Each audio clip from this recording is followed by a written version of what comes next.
Meus irmãos e amigos, a paz do Senhor Jesus, seja bem-vindo ao canal para mais um vídeo. Como está aí na descrição do vídeo, cuidado com os pregadores da graça. É exatamente isso. Cuidado com os tais pregadores da graça. Em todo o tempo da igreja, desde a sua existência até no dia de hoje, sempre houve na história da igreja pessoas, grupos de pessoas ou uma pessoa em particular que tem dito de ter uma revelação, uma nova inspiração, ou tiveram a sua mente iluminados por Deus e agora eles descobriram a verdade, que só eles detêm a verdade e que todo mundo está errado, que os crentes estão errados, que os pastores estão errados, que os ministérios estão todos errados e que só eles agora estão certos. Só eles agora estão certos, porque os dito cujo receberam uma nova visão da palavra, Irmãos, surge esses camaradas em nosso meio. E na maioria das vezes, essas pessoas, eles saíram de algum ministério, de alguma igreja frustrado, decepcionado, ou alguma coisa aconteceu com eles lá na igreja onde eles estavam congregando, servindo a Deus.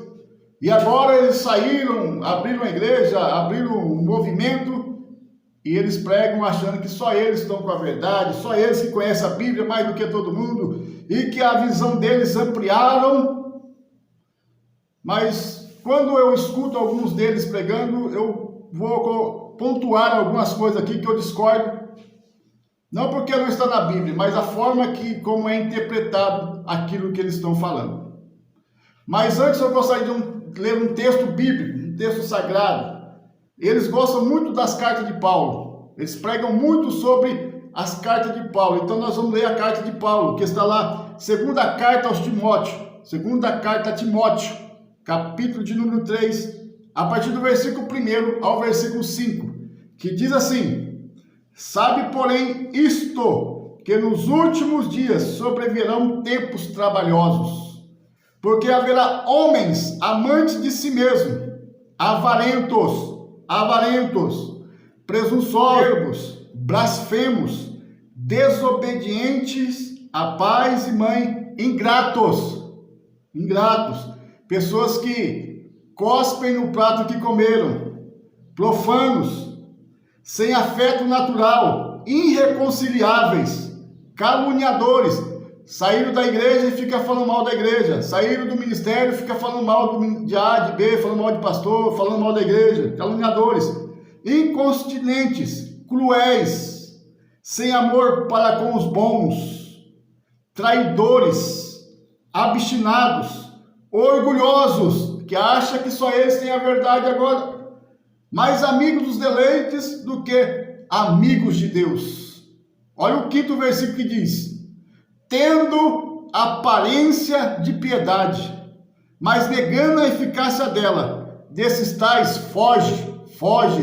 Ou seja, observe que todos eles que pregam, os pregadores da graça, só têm uma aparência de piedade, parecer um cordeiro, mas são apenas lobos em pele de cordeiro. E é isso que devemos tomar muito cuidado, meus irmãos. Porque nem tudo que nós ouvimos, nem tudo que reluz, eu gosto muito dessa frase, nem tudo que reluz é ouro. E eu quero destacar 3 pontos aqui que eu não concordo com aquilo que eles falam. Primeiro, sobre eleitos. Eles sempre usam esse termo, eleitos de Deus. A palavra eleito quer dizer aqueles a quem Deus predestinou. Ora, eu até entendo a doutrina da predestinação. Eu até entendo a doutrina da predestinação, mas não concordo. Porque nós somos eleitos em Cristo Jesus. Em Cristo. Ninguém nasceu nesse mundo com um carimbo de salvo e não salvo. Quando eles falam eleitos, eles estão dizendo que algumas pessoas, que Cristo morreram para algumas pessoas que já nasceram eleitos. E quem não nasceu eleito, Cristo não morreu por eles. Isso aí é um engano, é uma falácia e é uma heresia. Porque Jesus morreu por todos os pecadores, por todos os homens. Marcos capítulo de número 16 e versículo 15 e 16. Ide, pregai o evangelho a toda criatura. Quem crer e for batizado será salvo. Quem não crer já está condenado. Ou seja, Jesus morreu por todos os pecadores. Ninguém veio a esse mundo com um carimbo nas costas dizendo eleito ou não eleito. A salvação é pela fé. A pessoa precisa acreditar. E Jesus morreu por todos os pecadores. A outra coisa que ele fala é que não adianta, uma vez que é eleito, não adianta você pregar, evangelizar essas pessoas. Porque essa pessoa eleita não precisa. Uma hora o Espírito de Deus vai fazer a obra no coração dele. Eu acredito que quem convence o homem do seu pecado da justiça é o Espírito Santo. Mas como o Espírito de Deus vai convencer um pecador se ele não ouvir a palavra de salvação? Como que ele vai... Romanos capítulo 10, pelo ouvir a palavra de Deus. Como ouvirão? Como crerão se ninguém prega para eles? Está lá em Romanos capítulo 10. A partir do versículo 17, e no versículo 9 e 8, diz que se nós confessarmos com a boca, nós obtemos salvação, e com o nosso coração, e com a nossa boca obtemos salvação. Então quer dizer, eles falam assim que não adianta pregar, esse negócio não tem como aceitar Jesus. Esse é um termo que nós usamos em nosso meio para dizer que a pessoa se reconciliou com Cristo, mas a pessoa precisa confessar Jesus como Senhor e Salvador. Está lá em Romanos, Paulo escrevendo, Romanos capítulo 10, a partir do versículo 9. Então não adianta eu pegar uma doutrina, uma parte da doutrina e esquecer da resto da Bíblia. Toda a doutrina tem que ser fundamentada nas Escrituras. E eles dizem que o Antigo Testamento não serve.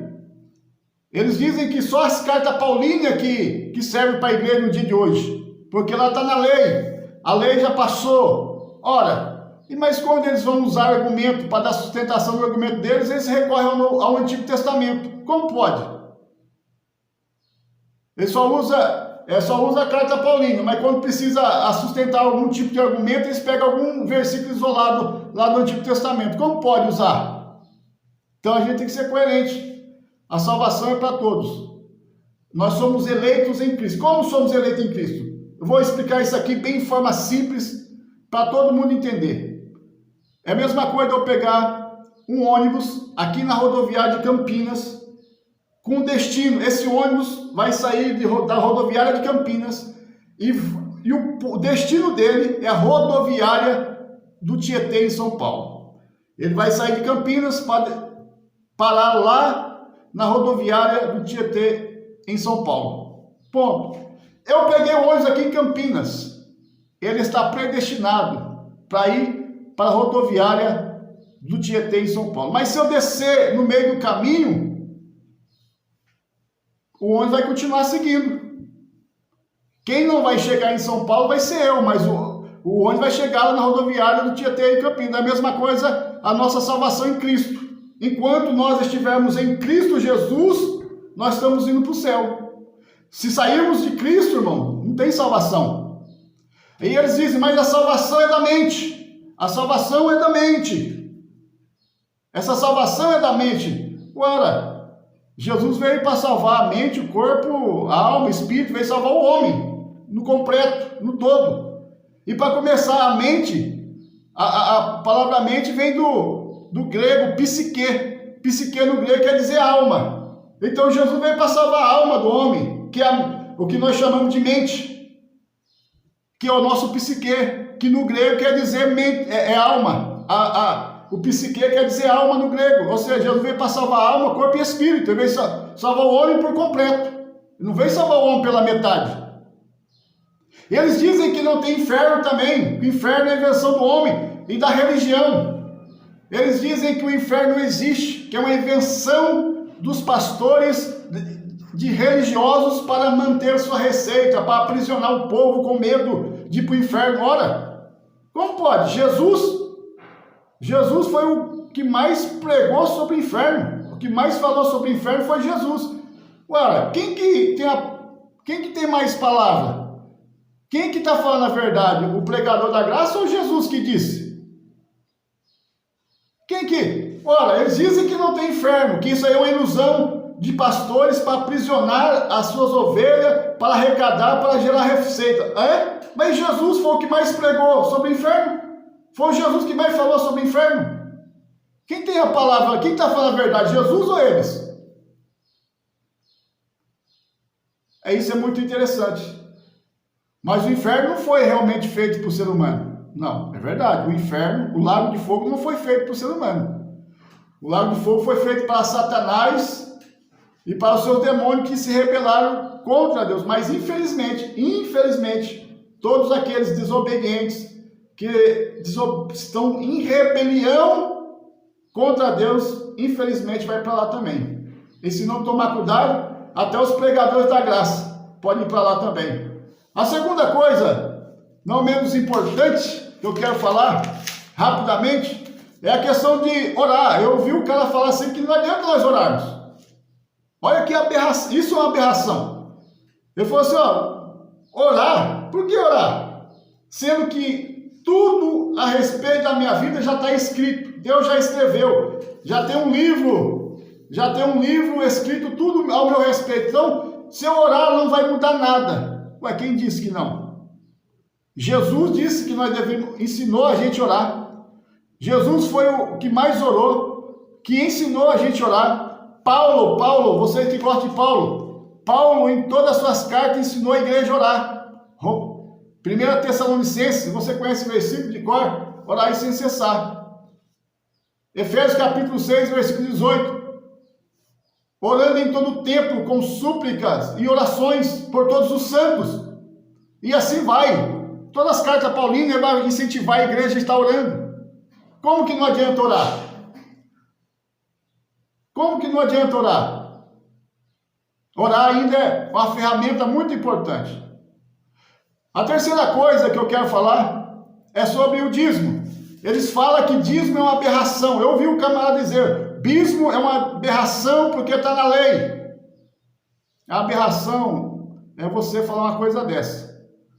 Porque aí eles citam Malaquias 3,10. Eles só sabem citar Malaquias 3,10 que fala sobre o dízimo.